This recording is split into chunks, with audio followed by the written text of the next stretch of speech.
am Sigal Segev, the Associate Director of the Copenhagen Center for the Advancement of Women in Communication in the School of Journalism and Mass Communication. It is my pleasure to welcome you to the Leadership Seminar Series of the Copenhagen Center. The mission of our center is to empower young women, professionals, and academics in all the fields of communication to develop those who can become visionaries and leaders and make a difference in their professions and their communities. So we are delighted that you have joined us today for this seminar. Our speakers will provide you with knowledge you can use as you pursue your dreams in the field of communication. It is now my pleasure to introduce Dr. Glenna Milberg, our host for today's seminar, who will introduce our speakers. Hi, welcome everybody. We're excited about the topic today. So, we're going to be talking about the impact of social media in the communications professions, and we are lucky that we have representatives from two different sides of the communication industry. We have Dawn Silver, who will talk about the use of social media and the impact of social media from the perspective of public relations, and Glenna Milberg, who will be talking about it from the perspective of the journalist. So without further ado, let me introduce first Glenna Milberg. She's co-host of This Week in South Florida on Channel 10, WPLG. She joined Local 10 in September 1999 to report on South Florida's top stories and community issues, and she's a regular contributor to Local 10's public affairs broadcast This Week in South Florida. After beginning her career as a print journalist for a travel and trade magazine, she made the jump to broadcast news in 1987, and she's covered all kinds of South Florida stories, including campaigns, crime, hurricanes, the Everglades. And she's traveled extensively to bring us stories on issues in other places as well, as Cuba, Ukraine, California, and Colombia. She's received many awards and honors, including Big Impact Award from Big Brothers Big Sisters of Greater Miami, and she was named a Woman Worth Knowing by Miami Beach's Commission on the Status of Women. She's a native New Yorker, so she's used to this weather. And she and her husband Michael have 2 daughters. And her passions include art, photography, working out, music, theater, dancing. And social media. And social media. And she graduated from the University of Florida with an English major and also a Bachelor of Science in Broadcast Journalism from FIU, where she was named Outstanding Broadcast Journalist. So welcome to Glenna Milberg. I'm watching to see if it works. I want you to know I am paying attention. I'm just trying to do an experiment, but there's no connectivity in this room. Is there? Oh, you need to connect to the FIU secure Wi-Fi. Do you want How to do I do let that? Carlos try to log in your? How do I do that? You give your tablet to Carlos. FIU Wi-Fi secure. No, you Okay. need. Can you use your credentials, Carlos? Well, let me see. I just thought of a spontaneous great idea and it's not working. Okay, so I will. Can you take that over there? Yeah. Okay, so next I want to introduce Dawn Silver, who is the Chief Operating Officer of Boardroom PR. He's also the co-chair of the firm's crisis communication practice. So as you can imagine, social media has a very important role in crisis communications. He brings 30 plus years of successful public relations and marketing management experience as a corporate executive with companies such as Duracell USA, Forster Manufacturing, Parkinson Sports. He regularly assists many of the state's top entrepreneurs, corporations, not-for-profits, schools, and law firms with crisis planning, reputation management, public relations, marketing, community outreach, online, and search engine marketing. He's a frequent speaker, moderator, and author on topics including how to handle a crisis in your business, how to design a crisis plan, and how to deal with media under fire, both traditional and social media. He's active in the community as a chairman of the board and marketing communications committee chair for organizations such as NAIOP, Legal Marketing Association, Legal Aid Services, Broward Partnership for the Homeless, and others. And he's a native Floridian where he has a bachelor's in marketing from Florida Atlantic University. So please join me in welcoming our two speakers today. So first, they will have a few remarks, and then we'll open it up to questions, and I'll moderate that. Yes. So many of you in the room today are either studying journalism or public relations or general communications, and there's just so much that has happened over the past five to 10 years. Some of it was due to expansive technology, the introduction of social media, the explosion of the internet, and then also the economy. Some things have caused a lot of our traditional institutions to actually make major changes. That includes business and also the media. It's been quite difficult on the media, the realities of the economy, such that many newsrooms are very scaled down as compared to the way they used to be, especially in print media. So today, the consumer has a lot more choices. If we think about in PR, we're trying to figure out what channel they're watching. It could be Twitter, it could be LinkedIn, it could be Channel 10. Definitely Channel 10. Definitely Channel 10. It could be cable. There's so many YouTube. There's so many choices today, and it's a much more complex environment. So stations like at Channel 10, they're actually broadcasting their news across many additional platforms that they didn't used to broadcast across. And today, the public relations professionals are being asked to do a lot more. It's not just simply get to know the media, write a press release, wait for something to happen. It's just not that way anymore. There's so many other channels to broadcast across, and it's not one size fits all. A press release is just not the appropriate vehicle to be communicating through on Twitter or on Facebook or on YouTube. So people are looking for different experiences. They're looking for very quick. They want their news now. They don't want to wait till 6 o'clock. That's why your traditional media, they have put a lot more resources against their web assets as compared to either broadcast or their actual physical print. As a matter of fact, some of the papers across the country, one is the Times-Picayune in New Orleans, has gone to, I think they're publishing a physical paper only 3 days a week.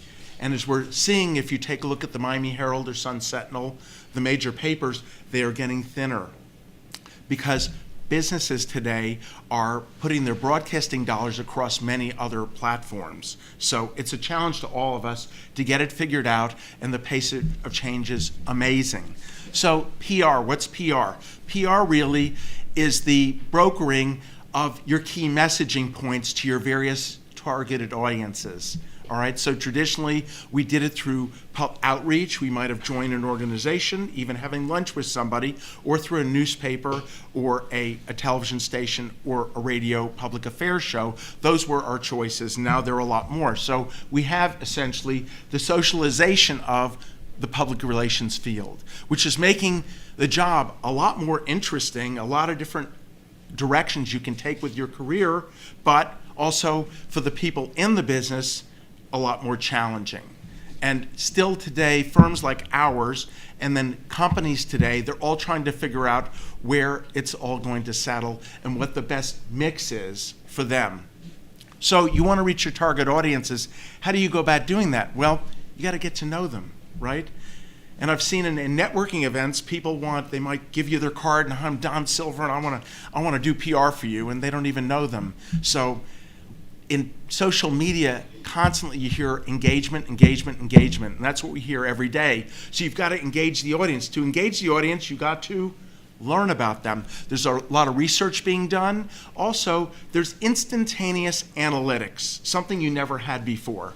For a television station, they might have had to wait 3 or 4 months in the old days to find out what the ratings were. Today, on Twitter or LinkedIn or Facebook, we know what our ratings are immediately, right? Based upon the amount of engagement we have, the responses, the likes, and things like that. And we all learned that it's impossible to be monitoring your social media, although my 16-year-old son finds a way to do it 24/7. But not everyone can do that, especially people in business. So that's why you're seeing companies, a lot of amateurs, doing 20 posts a day of gobbledygook, of things that no one cares about. So like I said, You've got to really get in tune with your audience. You don't want to annoy them and have them unfriend you. And there's a lot of that going on today. And the social media platforms themselves are changing just very quickly. Very, very quickly. I'm a LinkedIn person. I'm known as an expert in LinkedIn and Facebook. We have other people in our firm. It's not my platform of choice, but it's very, very good. LinkedIn for business, for sure. On business to business, it started really with people looking for jobs or companies looking for new employees. LinkedIn is phenomenal for that. LinkedIn's more serious. It's less playful. No one cares what you had for lunch or if you just brush your teeth. I don't know if they care about that either on Facebook. So LinkedIn is pure business. Facebook, there are interesting things happening on Facebook now. Well, Mark Zuckerberg's trying to figure out how do I make money with this thing, right? The company's worth several $billion. Well, they're doing more sponsored content today, right? Because they've got to find a way. They can't do it for free forever. They've got to make money. So you're seeing more sponsored content. Well, what's happening with Facebook now? I was in a meeting last week with the digital marketing expert, who's my partner on digital media campaigns, and they said what's really interesting is the young people, like my son, are getting away from Facebook, and it's their parents that are remaining. We do PR for a Episcopal middle and primary school in Broward County, and we run their website. We run every aspect of their social media. We manage their website. We manage their media relations. We help them with their community outreach. So we're in charge of everything. So what we've seen is we're getting tremendous engagement from the parents, and which is really great. Now on the Instagram, which is more photo-centric and image-centric, we're getting a lot of engagement from the students. We have a volunteer photographer that is taking pictures every week at every event, so it enables us to put fresh content and fresh photos up on their site every single week, which is rare. As you know, some websites you see, they look the same as they did a year ago or 2 years ago. They're a brochure on the internet. So companies really do need to get away from that. So the career being in PR, there's so many different directions today. Content creation, being a great writer, never hurts in any profession. Very important. Understand how to take on the persona of your client or your company. You cannot write, these are just the facts, Jack. Right. You need to take on a persona. You need to have personality. It needs to be more brief. People want glanceability. They want to consume it quickly. And if they want to go further, maybe they'll click more. But they want it now and they want it quick. They're making a decision in sometimes a second or 2 seconds. So if they see gads and gads and gads of just copy, they ain't interested. They're not going to do it. Or if they see you're disrespecting their time, they're not going to be doing it. So back to the images, well, hey, videographers, video editing, photographers, journalists get how to get what they need out of a subject. A lot of times with companies, you'll hear people say, well, they're clueless. They don't know what they're doing. They don't know what they're doing because they don't have a staff that is comfortable, a qualified staff that's comfortable interviewing them, keeping an eye on the metrics of what's going on in the social media, and then giving the audiences what they want. Another key thing is you have many times you have different audiences. A company may have their stockholders. They might have government regulators, customers, employees, the public at large. That's 5 audiences. Do you communicate with all 5 audiences the same way, with the same timing? No, you don't. You have to customize it and give them what they need, or you're not going to capture them and someone else will. Glenna. Yes. That was interesting. Thank you. We have such different positions and such different reasons. Can we make this a bit interactive? Yeah. Because I talk to a camera all day and I love this. You all are beautiful, really. I just tried a little something. Who's on Twitter right now? Anybody? Nobody? Seriously, it's okay to be on Twitter here. This isn't a class. This is no class. If you are on Twitter, my @ is Glenna on 10. Can you be on it in 30 seconds? 29, 28, 27. Watch this because this is going to be important. 26, 25, 24, 23. These guys' thumbs are much quicker than that. 19. 19, 18. GLE at GLENNA on ON 10. 18, 17, 16, 15, 14. 13. This is my grand experiment from before. Okay, raise your hand when you get the answer. Yay! 30 seconds was just an arbitrary thing by me. I just wanted to be. Okay, so if you're on it, you'll see that except for getting on the secure Wi-Fi, which doesn't count, in a matter of seconds, I communicated with you, and you probably didn't even know it at the beginning while Don was talking, which I think is the clearest example of what social media is about. Bam, it's right now. And in a communication business, whatever your communication business is, that immediacy is mind-boggling. For those of us that didn't grow up with it, like most of you have, is anybody here over 27 years old? Everyone who's laughing is, okay, 1, 2, 3, 4, that's it. I'm not asking anyone's age, I'm just saying there are 4 people in this room who have been alive longer than I've been on the air. I've been on the air 27 years. So, in that 27 years, the TV news has always been an immediate kind of medium, but with social media, it's now, it's right now. And I've, in the past 6 months, actually broken a national story on Twitter without having to wait for the 6 o'clock news.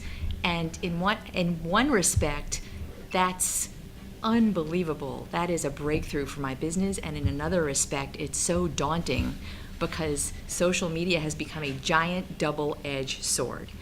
So before I launch into what that's all about, I want to hear from just a show of hands today. How many people are journalism oriented here? As opposed to PR, I mean. I just want to understand who our audience is. So just a few? We have a couple different majors. But just broadly journalism, like print or broadcast or news-oriented journalism students? Or are you just shy? Hey, thank you, okay. Now we're talking. And who does PR, more communication and sales? Oh, so this is your audience today. Okay, so you back there, we'll talk. So, I'm kidding. So to me, breaking news is something that is happening as we speak. So I want to know from you, where do you get your news? And you don't have to be a journalism student to say that. So who here reads the paper still? This morning you got up and you're looking for your news. Who went to the newspaper? And yes, newspaper, actual newspaper. Or online. Who went to the newspaper online or a newspaper online? An app, okay. Why 7? No, your 7's demographic. People comes up on your market or whatever you have, your applications on iPhone, it's like one of the first that come up. Oh, is that right? Yeah. I don't have anything to do. That's a whole department that we have, our marketing sort of social media department. But that's important. And I guess in the PR and sort of marketing areas, where your social media is placed is huge, because you Google, when I Google someone's name in the beginning of my research for any story, whatever comes up in the first couple, of course, is what I go to first. But I've gotten to the habit of going to page 10 to find the stuff that no one else is going to know, which is an interesting tool. But anyway, so I want to talk a little bit about the immediacy of news and what a double-edged sword that is turning out to be. On a scale of 1 to 100, sometimes it's a slam dunk 100. In the terms of credibility and care and responsibility, sometimes it hovers around 2 or 3. And that is a very important topic and trend in the news business. How many people are on Twitter or Insta or even, I don't know, who else breaks news? We have YouTube sometimes. Snapchat. Okay, Snapchat is more of a social thing, not a news-oriented, right? Oh, right, okay, and Videolicious, the little updates and video. Do you do Videolicious at all? That goes to our website. But when you go on there and you see something breaking, do you believe it? Depending on the source. Thank you. Depending on the source. That's a critical answer, because in the news business, to develop credibility, one little word at a time. I can have 27 years on the air with a responsible reporting and credible reporting, and the day I screw that up by reporting something I just saw on Twitter to get it out first, and it turns out to be wrong, and whatever the consequences of that may be, that's the day I lose your credibility, my credibility, and your faith in me. And so social media has, be it Twitter or Facebook or YouTube or web links or our own feeds on our website, that has ramped up the utter scare of doing things right and doing them first. And that's the order I go in all the time. I do things right before I do them first, much to the chagrin of my producers sometimes, who wants it now. If it's not right and it's on there, you have lost. And so to the several people here who are budding journalists, it's a really critical component as you go through your, you are much better at social media than we will ever be. And that's true, because it's sort of in your DNA. I mean, imagine, I didn't have a cell phone when I started reporting. Huh? What? A cell phone. I didn't have one.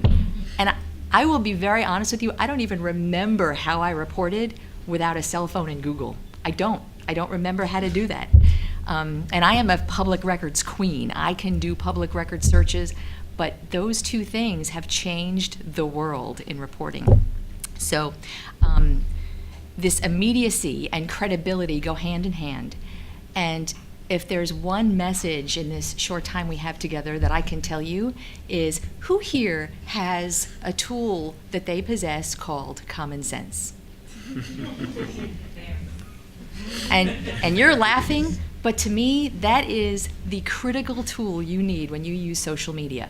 And I'm talking in news. I tell I have 2 daughters, that's for life. Your common sense in your life is your tool. And so it's so easy to get on, punch it in, and hit send without it going through the common sense check. We've seen that, haven't we? I see those nods. And especially in the professional world of the news business, there have been instances at my station, not with me, thankfully, yet, but with some of my colleagues that have done things with a critical absence of common sense that has been, the consequences have been horrible. I'll tell you about them if you like. They're not that important at the moment, but in as you report, as you communicate, the common sense component of what you do, and that goes back to being right instead of being first, is critical. Good morning. Lovely to see you. Thank you. What are you doing here? Master at FIU. My students are here. Wow. We go way back. We missed it. Thanks. So we're talking about social media. So I want to tell you a quick little story about, does anyone know who David Rivera is, former congressman? Okay, so David Rivera is, and I'll just give you the background to just give you my really quick little Twitter story of breaking national news. David Rivera is a former congressman. He just lost his seat, and he has been involved in some scandals, never been charged with a crime, has never been formally charged with a crime, but has been implicated as an ethically challenged man, and everybody has been talking about certain scandals he might have been involved with. And actually, the Miami Herald, a couple of Miami Herald reporters who dogged him have found evidence to back that he did some things criminal in a campaign. And that's all you really, if you don't know more, that's all you need to know for this story. So one of his alleged accomplices was caught and went through the federal court system, where there are no cameras allowed in federal court, and took a plea. And she took a plea, and everyone believed that this plea deal probably involves turning evidence on this former congressman.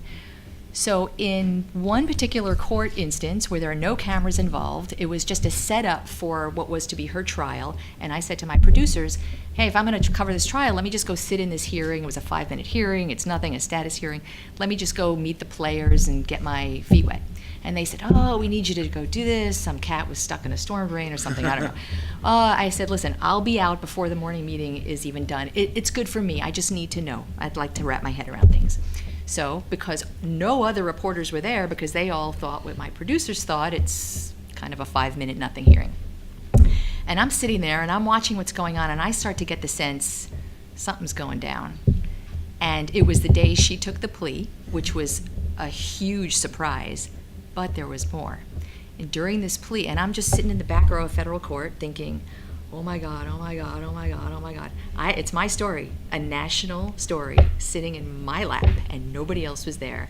Okay, what do I think? If I tweet it out now, everyone's going to know before noon, and I have a noon broadcast, I can have it exclusively. That's what I thought. But I'm watching, and they started reading what's called a colloquy with the prosecutor's presentation. And in the prosecutor's presentation, there was a co-conspirator that was never named. And the judge wanted to know who that co-conspirator was. And they're wrangling back and forth. Did they name him? Did they not name him? And the judge said, I order you to name the co-conspirator. And the co-conspirator was named as, guess who? Yeah. So right there in front of my face is the first time David Rivera, former congressman, was named in a federal lawsuit as a co-conspirator. That's a bombshell in the political world. You don't look very impressed, but trust me. So the tail was wagging the dog. So I sat there on my little Twitter feed with actually I don't type with my thumbs, I do it with these, and I went like this, and I looked at it, and I looked at it again, and I looked around, and I'm thinking, the common sense filter is always there. Do I do this? What's the consequence? I break the news, bam.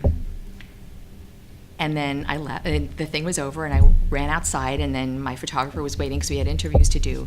And in the next 20 minutes, every reporter in town came running up to the sidewalk in front of federal court. How did you know? How did you know? How did you know? And of course, how I knew was just a fluke, because it was actually good reporting on my part. I wanted to be there, and it was luck, and it was social media. And I was thinking later that day, to me, that's a big deal. I have a passion for what I do, so in my world, that's a big deal.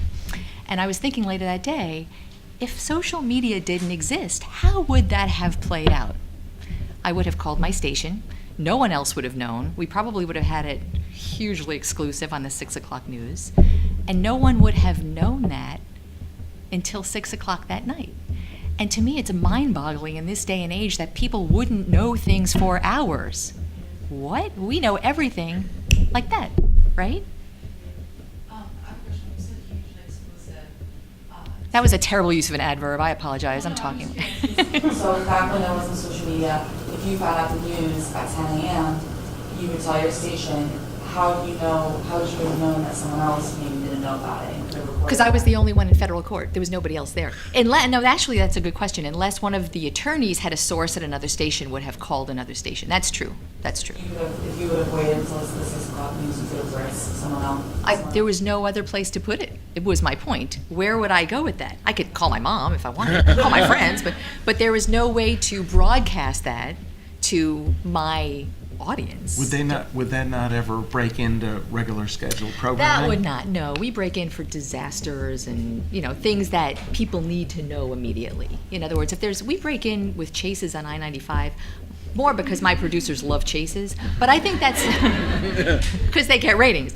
But it, in a larger sense, that is a public service because people drive all the time. So if there is a chase with armed people on I-95, I think that is a legitimate reason to cut in and let people know right away. But so, to Don's point, there are different platforms. There is Facebook, and I know Facebook that used to skew very young is now skewing older, and I know that just anecdotally because my dad has a page and he's 80. And there's Twitter, there are blogs, and I encourage anybody here who is a writer who wants an audience, even if it's going to be after you graduate, do a blog. Start a blog. Get your voice out there because it's all you need. This is all you need to broadcast. I actually, with what the apps that exist and connections that exist, I can be anywhere in the world and do a report and a live shot on my phone all alone with nobody else. I can be in Bangladesh, and if there's a cell signal, I can do a live report from my station that you will see on Channel 10 just like this. I mean, think about that. So if you are serious about what you want to do for a living, and I always say the news business is not a business to be in if you don't love the news. It's not. It's a very tough life. It's a sacrifice in a lot of ways. If you love it, if you want it, and there's a passion for it, there's nothing else you can do that's going to make you happy, unless I haven't found it yet. But if you are serious about this, get it out there now. Start building your audience now, even if your audience is within, this school. Have a voice, have a take, be credible, be responsible, be interesting, have a personality, which you all do. Let that personality show, because social media has just ramped up your ability to fly as a broadcaster. Know your platforms, be it Insta, which is Instagram, photos. Can't do Instagram without photos, but photos can tell a story. Any photojournalist will tell you one photograph, one Pulitzer Prize-winning photograph can tell a story of a lifetime.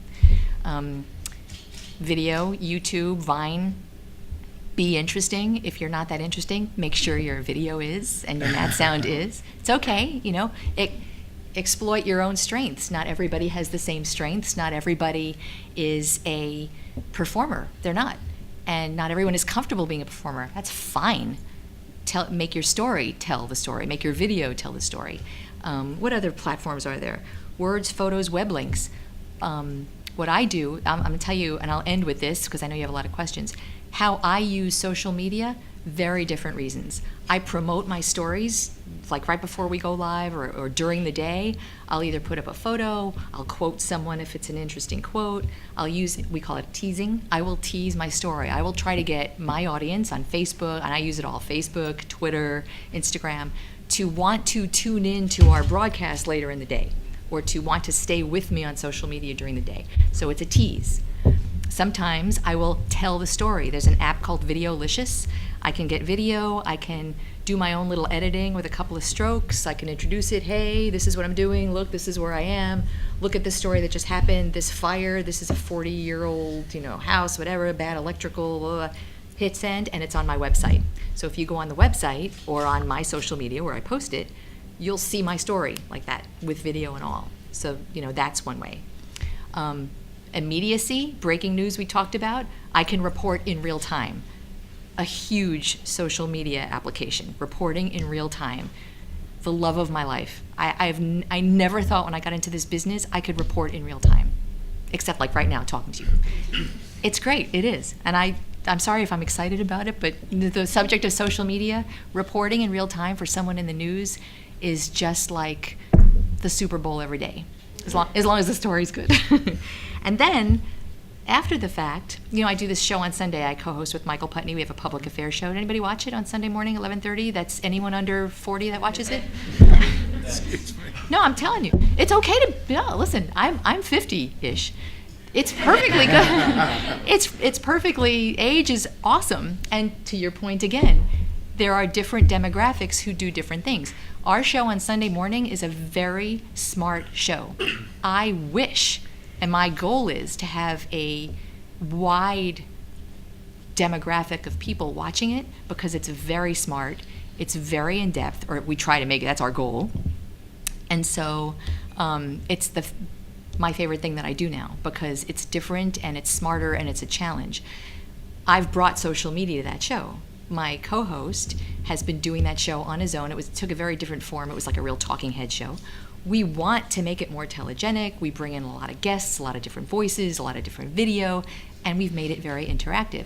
So when I'm on the air from 11:30 to 12:30 on Sunday, I have this, and people tweet me watching, and I can answer them during commercial breaks because I can't think and talk and tweet at the same time. I'm not that talented yet. But during a show, it's interaction in a show with my audience. What? That is huge. And it shows me, first of all, it teaches me things because we have a very smart audience and they want to know something that I hadn't asked. I'll say, Dan in North Miami Beach just tweeted me. He wants to know what you're doing about this in your city. That means you all can interview my guest.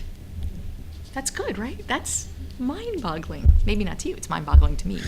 And so that's another way to use it. And then after the fact, when my stories during the week or when my program on Sunday is posted to our web, I take the link, I make it a little shorter in that website that you can make links shorter so you don't take up 140 spaces. And I put it up on Facebook and Twitter, and I usually write something like, the link is up, watch This Week in South Florida today. So anyone who's at brunch at 11:30, like who watches TV at 11:30 on a Sunday besides all the people who like talking head shows, you can watch it at 7 o'clock Sunday night. You can watch it tomorrow morning. You can watch the one from 2 months ago. We had Jeb Bush, who is probably going to be a candidate for president. We had him first. Huge coup in my shop. Right now, you can go watch that interview that we did last month because it's here. So social media has allowed me to tease and beforehand and report real time and interact real time and then go back and promote after the fact. It's the best thing that's happened to news since sliced bread if you have the common sense and you use it right. Glenna, wouldn't you liken it to? Oh, wow. Wow. Wow. She is. Having a Sally Fields moment. Wouldn't you liken it to, it could be viewed as being risky to have call-in on a live television show. Oh, yeah, we don't take calls. Right, but you're able to do it with Twitter because Yes. you can go through it. Excellent point, right. So that's it's right. really not much different than someone calling into a radio talk show. Except you can filter it. Correct. Yes, Or absolutely. someone says something off color or inappropriate, you Right. ignore it. So that's really I usually good. don't ignore anybody. I always answer.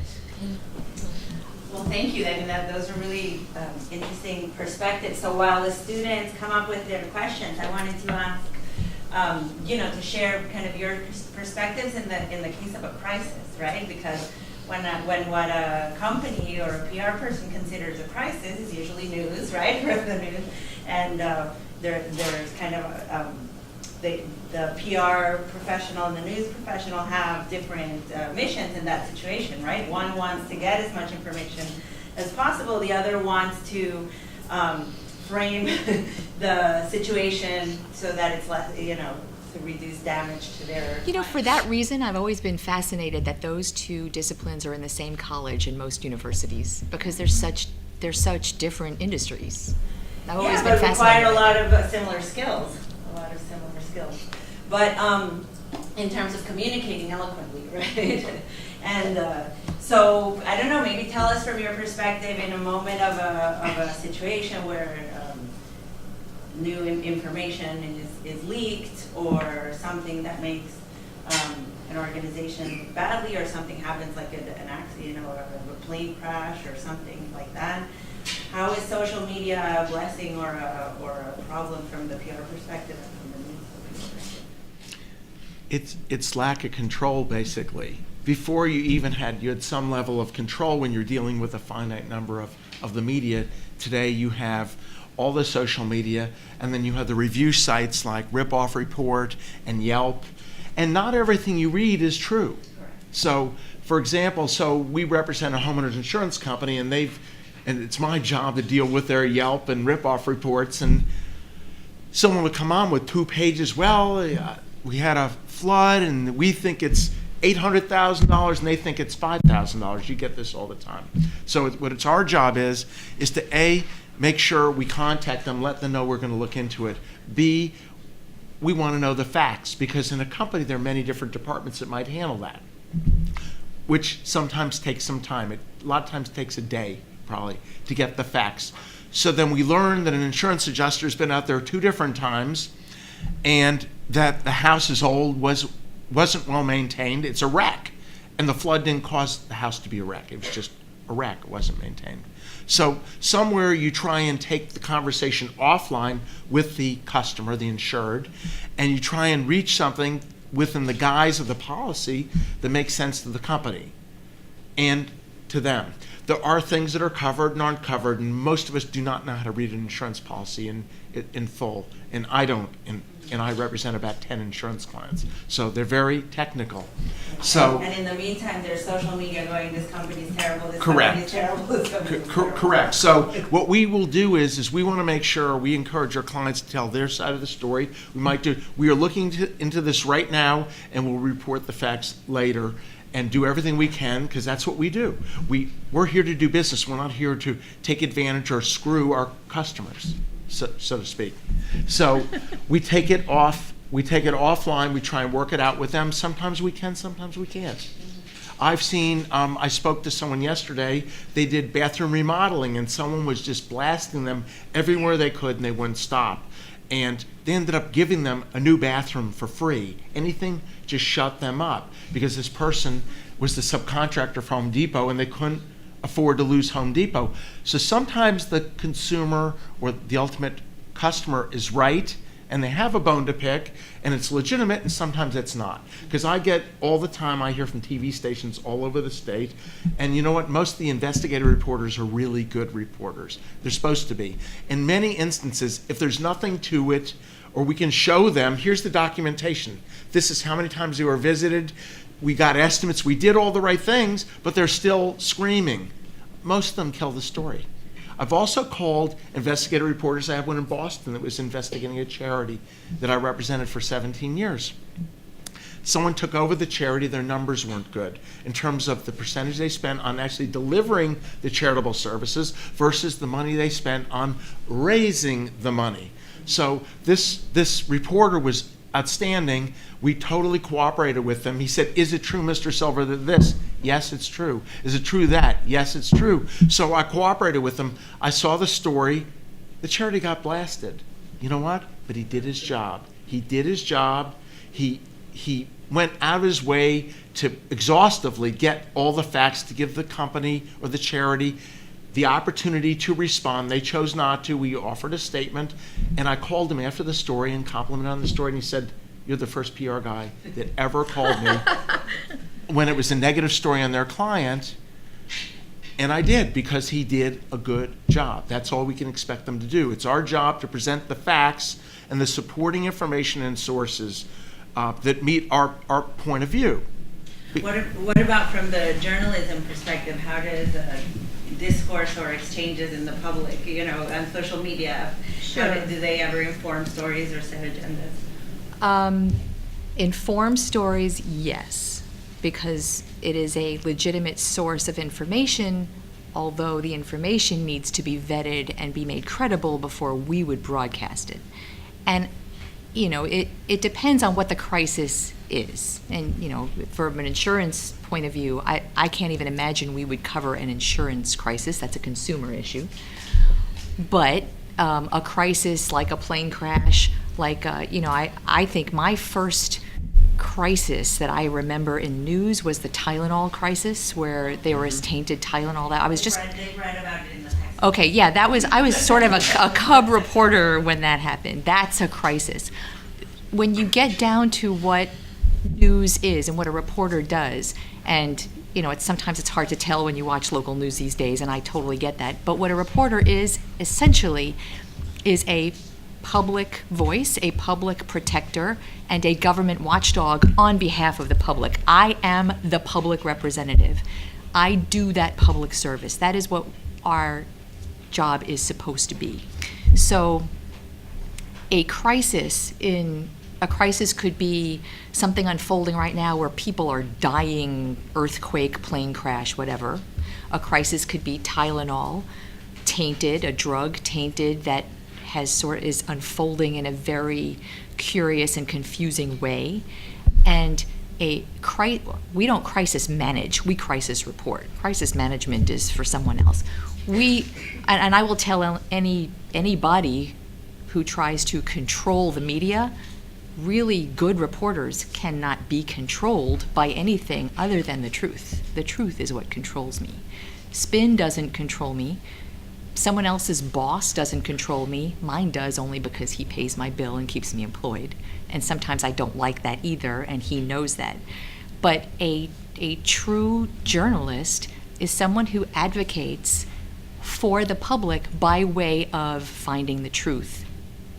And so here's your crisis. My job is to find out very simply who, what, where, when, why, and how. That's the first line of questioning for every story. Those are the facts, untainted, unabridged, unfiltered, no dispute, no one's morality. Morality is a very personal thing. Everyone here has their own morals based on their own lives.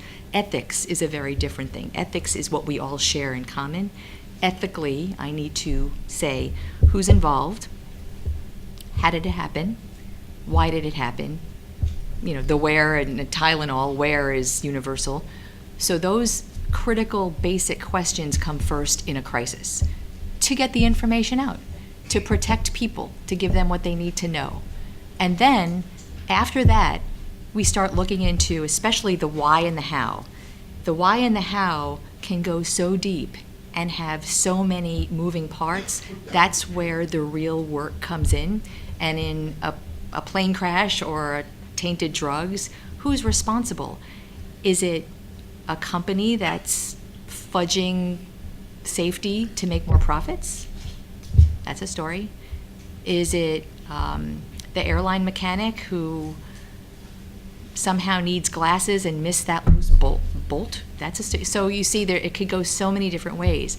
My job is to critically, as quickly as I can, find out for the public, why is this happening? And how important is social media as a tool in that process? Okay. You know what? Thank you for putting me back on track. Social media in a crisis is ablaze with eyewitnesses, with rumors. So how do you know there's an eyewitness? I see a tweet. Someone is there. How do I know that they're telling the truth? Well, if they're showing a picture, that helps because I see. But wait a second, what if that picture is lifted off somewhere else and retweeted? So Twitter, Facebook, social media is a totally not credible source of reporting, but could be a wonderful tool for me to go find them. I tweet this person with the photograph. Where are you? Who are you? Call me. They call me. If I can vet that person and I trust that person, inconclusively is not an option. I need to have absolute conclusive proof that someone I'm using is on my air, for whatever reason, is factual. If it's an eyewitness, and I can prove that, I can use that person for an eyewitness. What do you see? What do you hear? Not what do you know, because they don't know. What do you see? What do you hear? That's a witness. If I have a witness telling me, I see this blast and I saw this guy running, it's an Asian guy in a red suit, that must have been who it was. I heard a blast. Period, the end. Right? So this, and now let me turn it back around on people watching. As you're watching Twitter to watch some unfolding news, you're seeing all of this as a news consumer. Now put yourself in a consumer place, because we're all news consumers too. Put yourself in the consumer's place. What do you believe? Are you going to retweet, oh my God, I just heard this? You see the haters on Twitter all the time, right? More than anything else. But that is just such a clear example of how important it is to employ the common sense. So I'd like to open it up for student questions if you have. I have a question for PR. I wanted to know, as an agency, PR firm, the people I guess you could say your customers, do they look for you? Do corporations, let's say, for example, Target, when they had their scandal of people hacking in their customers' credit cards, would Target already have a PR agent, or would they look out, or people branching to them like, hey, let me be your PR? Well, a large company like Target has a sizable internal department, and they may use several different agencies for different purposes, including crises. So big corporations typically have voluminous crisis plans. They're supposed to practice it. They're supposed to have their spokespeople selected. They should be media trained in advance. They should practice the plan. And sometimes they'll go and hire. I got a call yesterday. Well, they have a PR firm, but a lot of people think that whoever they have isn't up to it. That happens a lot. Or they just want someone with that's not too close to them, that might have a more objectivity. So sometimes being too close to a situation is a little dangerous sometimes. Other times it's actually better because you might understand something like the insurance business. I understand pretty well.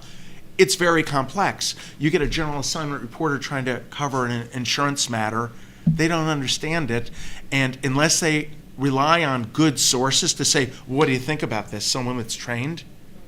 And I'd like to clone Glenna, because Glenna would do that, I believe. Many others don't, and they just give their opinion. And their opinion in many instances is wrong. As a matter of fact, we had a reporter in the Southwest Florida that got a Pulitzer Prize based upon faulty stories, faulty investigations.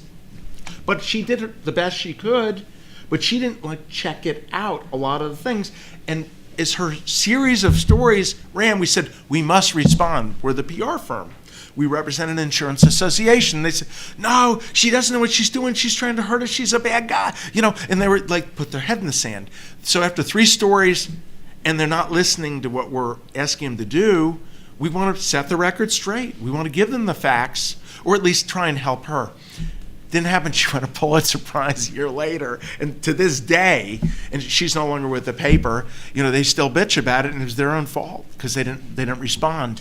And if the media won't respond, let's say the media doesn't want to listen. Sometimes not all reporters are responsible and want to do their job like they were trained. There are those, and it's the exception. So if you have that, you have other outlets now to try and get your story told. Okay? So it might be a competing newspaper, it might be an insurance journal, it might be your own blog, or it might be social media, it might be through an association. But it's our job to try and get the real story out with the facts. And those should be defendable.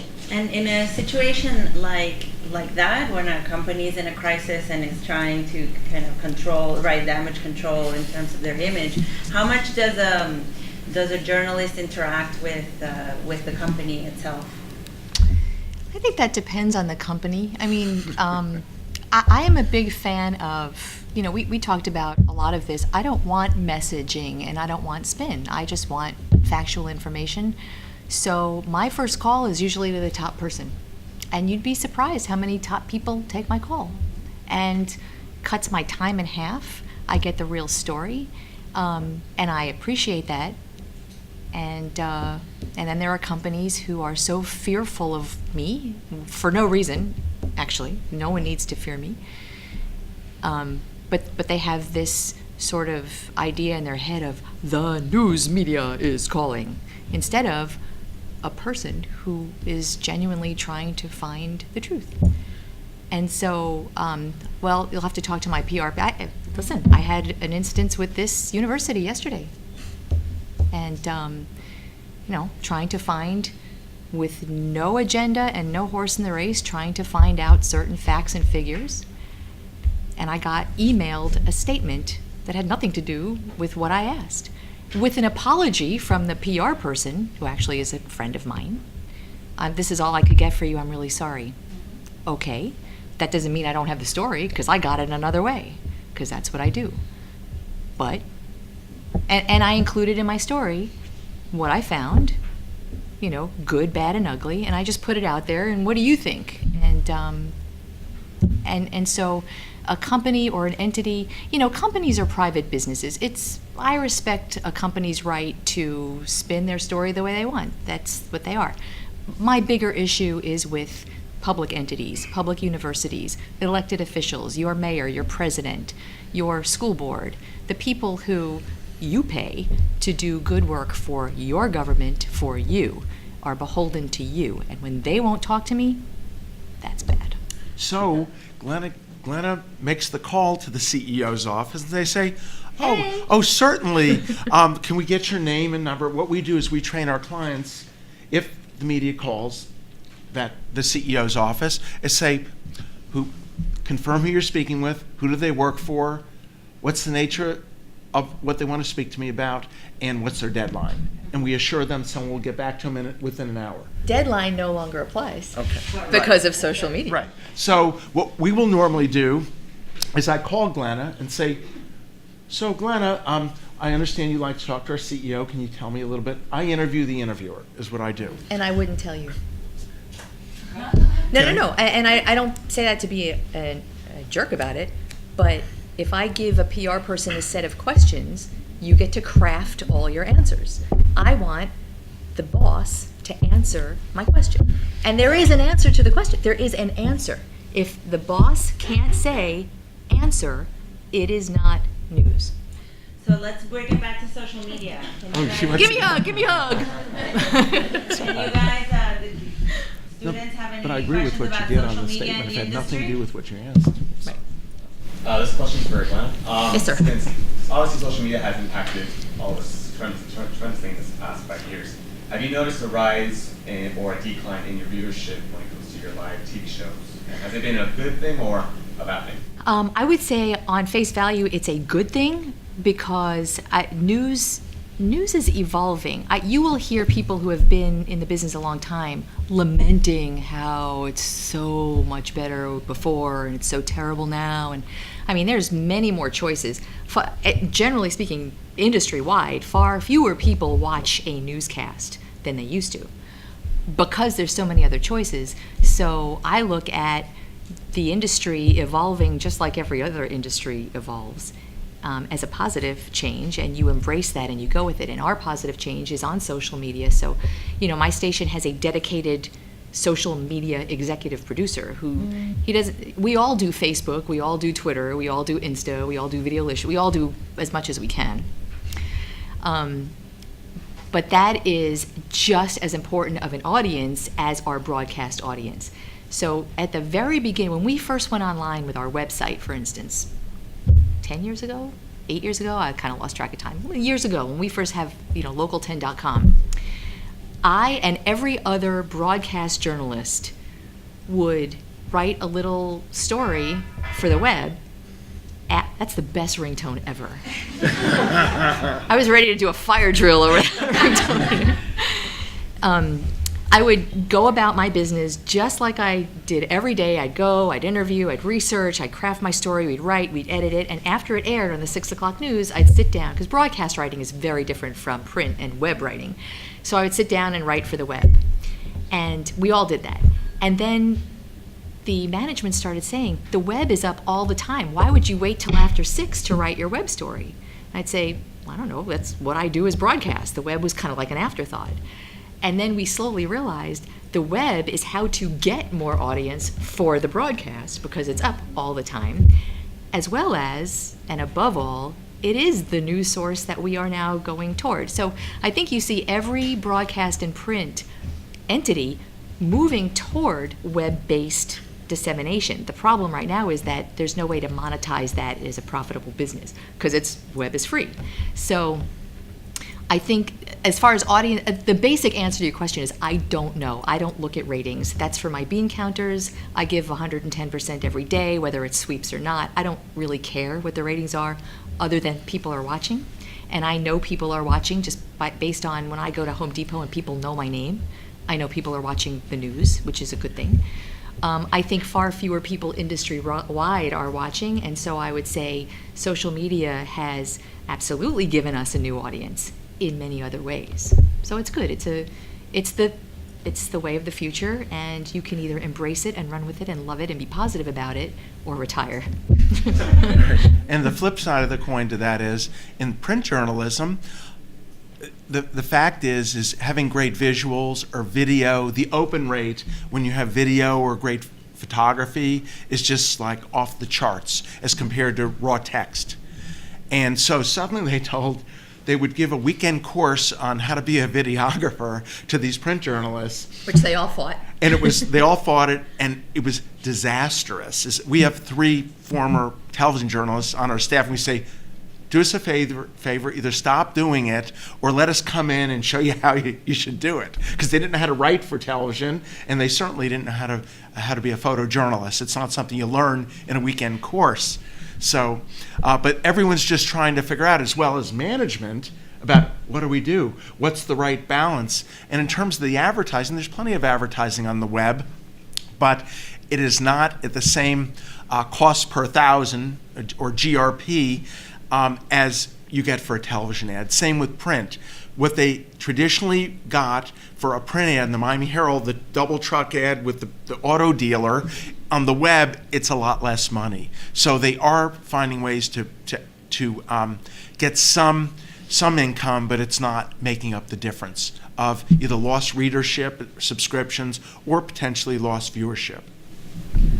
So to follow up on what you were saying, because as educators of journalists and just advertising and public relations people, that's one of the things where we've had to adapt our curriculum, is to teach those skills that before, in another era of media, there were people that did the video, right? And the journalists didn't do it. And there were people that, and the PR people had to have the relationships and had to write, but they didn't necessarily have to be able to produce other kinds of media. Can you talk about, and you both have addressed this, but maybe can you talk more about, for people that will be future practitioners, how those skills are necessary, how much you rely on other people, and then to, how much they play into our discussion of social media.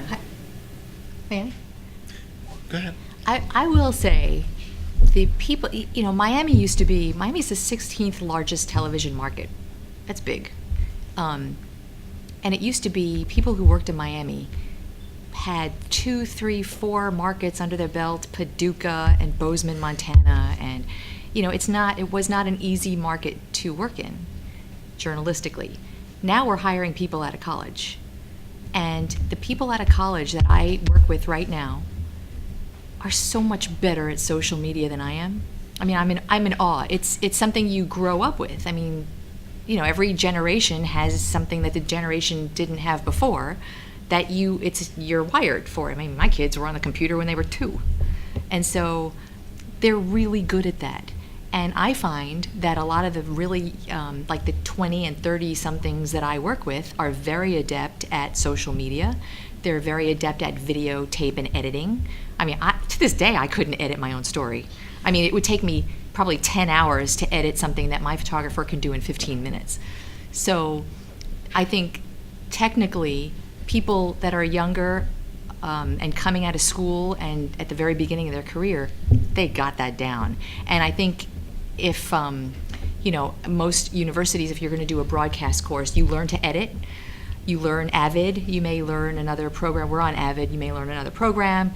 I can edit on my iPhone and iPad. That I know how to do. That's pretty simple.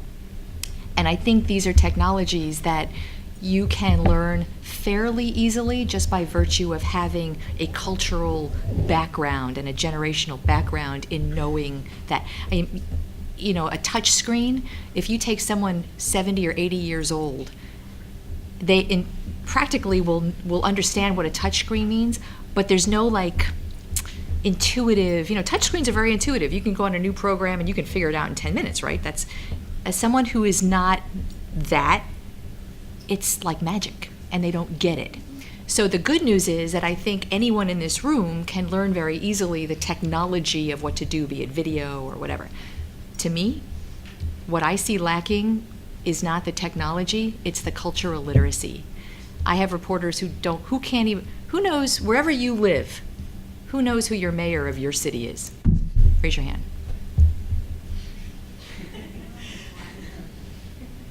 That's bad. For news. If you're independently wealthy and you're a trust fund kid and you've got $1 million in the bank, you're good.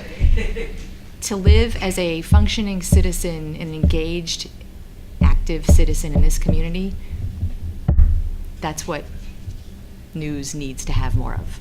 And so don't worry about the technology because you've got that already. And curriculum-wise, whatever you teach, chances are in 10 years is going to be old. I learned all I need to know technically in my first TV job. But I have an English degree. I know political science. I know who all my elected reps are. I know how government works. I know how nonprofits work. That's what you need to know. That's what you need to get really good at. And for PR, I think just as important, because if you have a wide range of clients, you got to know all of those businesses, how they work, to get a really good grip, to be good at what you do. Don, how has the skill set evolved for public relations practitioners? We also need to, just to add on what Glenna said, you need to be a news junkie.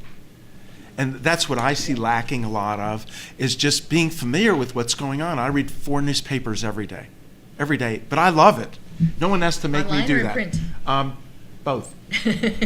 Depends. I still enjoy caressing a newspaper if I have one, but we realize that they may be gone in a year or two. But just the news and being familiar, it makes you a more interesting person, and you learn. The other thing you need to learn in the PR profession, what I see lacking quite often, is the fundamentals of business. So if you're representing businesses, you need to understand business. So taking some core business courses, a core marketing course, general business.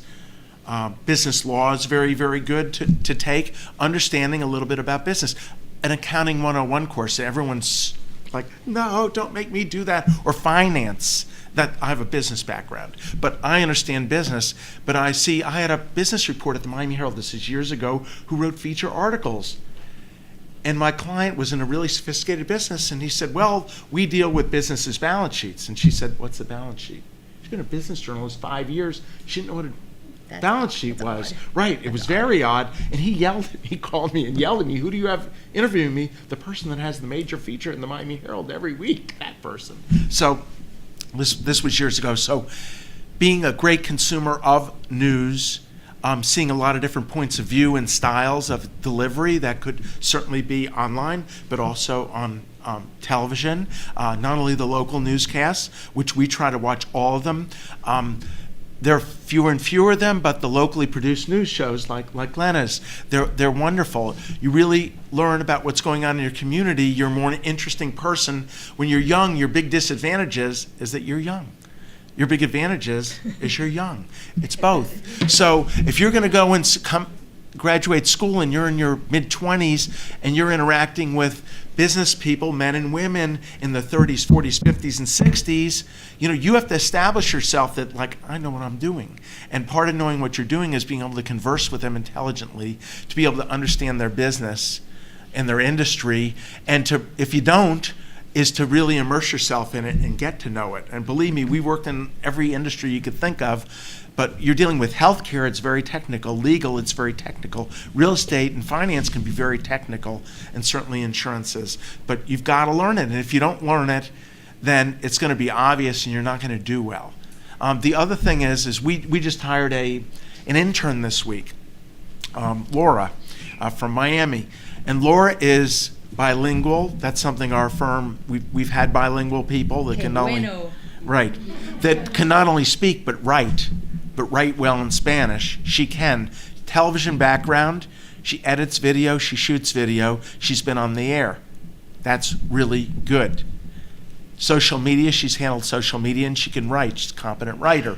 At least we think she is. It's going to take us a while, but she knows some things that the older people, such as myself, that may not know as well. So we brought her in more or less on a 3-month tryout, and she has those experiences that really benefit her. So if there's anything I could recommend, in addition to diversity in your classes you take with your electives, is to have diversity in your experiences and internships. And it's a little touchy for businesses today. I can't, unless it's for credit, I cannot have an intern work for free for us. We ain't doing it. We used to do it routinely. I'll take them. And believe it or not, when we take an intern on, some different businesses view interns differently. We view it as a responsibility. So it's not free labor by any. We put just as much in as they do. So we've just always been willing to hire off the campus, which a lot of companies don't do. And we've been willing to bring interns on, especially interns that are not summer interns. We can get all we want in the summer. You can't get them out of season. So, we've hired many of our interns. So internships are really valuable any way you can get them. And just make sure when you interview for an internship that you understand what's expected of you and the kind of experience, just like you do with the syllabus that I have to fill out if I have an intern that works for credit. You want to make sure I know you're excited and everything, but you don't want it to be a bad experience. I've had an intern, was a relative of mine, a PR major. I put her on the phone doing research, and this is 15 years ago. I wanted her to research pediatricians' offices in West Palm Beach. Well, if you ever called the doctor's office cold, even when you're a patient, but you're not a patient, there's not a root or front end of any business that exists. She was traumatized. She finished her major, and she said, I'll never do it again. I said, this was a project. That's not what PR people do all day long, although we do research just like you do. But it traumatized her. So also to be in PR, you have to have good people skills, and you have to have a thick skin, because it's not always easy, especially when you're young. Because some journalists, when you're dealing with journalists, may not have the respect for the profession that maybe we think they should, or maybe they have not dealt with the people that are the good people in the business. I one time ran into an editor of a trade journal in McCormick Center in Chicago, and I was pitching a story, and she asked me questions, and I knew more about it than she did, and I should. I'm being paid to know more than she does. And she said, how come you're not 22 years old?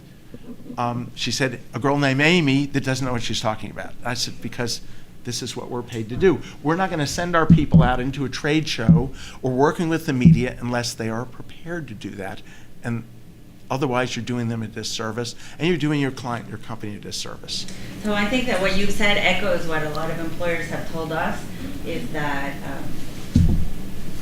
the skills are important because you want people to hit the ground running, but also just that critical thinking, to really know what's going on in the world, be a consumer of news and information. If you want to create content of news and information, you better know what's out there, different styles, like you said, and just demonstrate, that when you go, just because you're the youngest, you're not the most clueless, right? I think that's a very And plus, you important. make a great dinner party guest when you know stuff. And let's take social media for a second.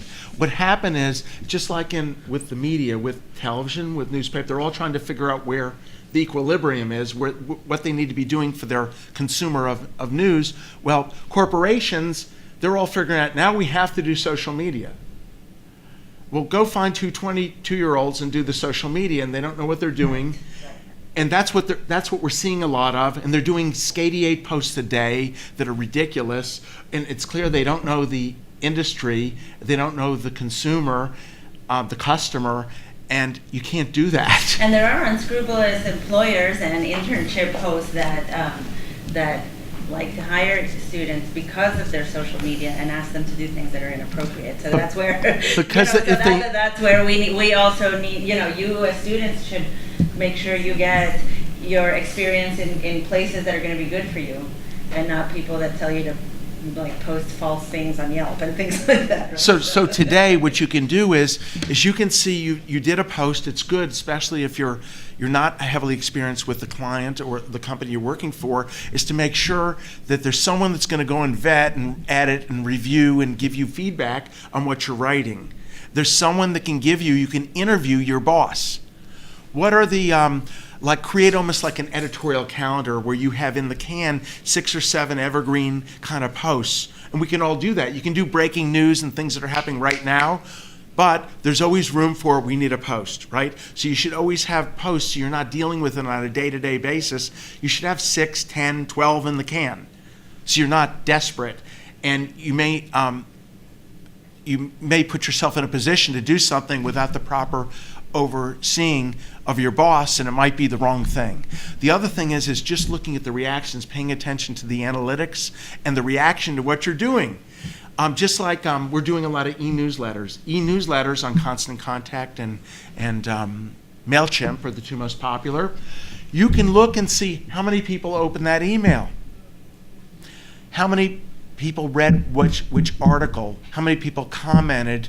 Did our website traffic, did it spike? Did it impact the website traffic? So you got to have your hands on all these levers to see what's working. It doesn't matter what someone's opinion is. It doesn't matter what my opinion is. It's what is the marketplace? What is the social, the blogosphere telling you, right? So make sure that you pay attention to the analytics, because when you're a junior person speaking to a senior person, they're going to listen if you can give them the data and the trends as opposed to your opinion. Any more questions or comments from the audience? I'll let you close then. Can I just say thank you? I've been retweeting. You guys rock. Social media rock stars. So this is it. Basically, I would like to thank you both for a very energetic discussion and for the insight. I'm sure everybody here in the audience got a lot of invaluable information. For those of us that are going to continue in the public relations, advertising, newsroom, journalism, communication careers, I think this is another set of tools or another set of insights that you can carry with you forever. Thank you.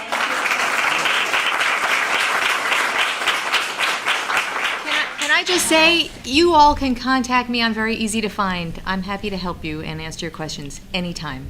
Same Please here. do. Thank you very much. But if it's after midnight, you can give Glenna those calls. I'm good. I'm up at midnight. That's fine.